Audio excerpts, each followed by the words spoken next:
membawa Kristus kepada bangsa-bangsa dan bangsa-bangsa kepada gereja Tuhan. 9 April 2025. Raja orang Yahudi. Yohanes bab 19 ayat 19 hingga 22. Pilatus memerintahkan supaya satu catatan ditulis dan diletakkannya di atas salib itu. Tulisan itu berbunyi, Yesus, orang Nazaret, Raja orang Yahudi. Ramai orang Yahudi membaca tulisan itu, kerana tempat Yesus disalib itu dekat dengan kota, dan tulisan itu dalam bahasa Ibrani, Yunani dan Latin. Ketua-ketua imam Yahudi pula berkata kepada Pilatus, "Janganlah tulis, Raja orang Yahudi. Tetapi, tulislah, dia berkata dia Raja orang Yahudi."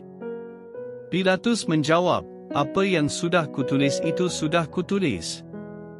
Pasti Yesus telah memberi kesan yang mendalam kepada Pontius Pilatus.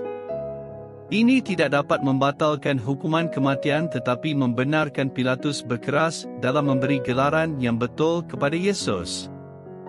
Fakta ini memberi kelebihan kuasa kepada Pilatus dalam menimbulkan kemarahan musuh-musuh Yesus. Mungkin Pilatus telah memikirkan tentang perbuatan mereka sebelum ini di mana Yesus menjelaskan maksud dia menjadi raja. Yesus berkata, "Tetapi kerajaanku bukanlah dari sini." Betul katamu. Aku seorang raja. Aku dilahirkan ke dunia untuk memberikan kesaksian tentang kebenaran. Setiap orang yang memihak kepada kebenaran mendengar suaraku. Jadi, apakah kesaksian tentang kebenaran dari Yesus? Inilah ringkasannya. Allah begitu mengasihi dunia sehingga menganugerahkan anaknya yang tunggal supaya setiap orang yang percaya kepadanya tidak binasa melainkan mendapat hidup kekal. Allah mengutus anaknya ke dunia bukan untuk menghakimi dunia tetapi supaya melalui dia, dunia ini diselamatkan.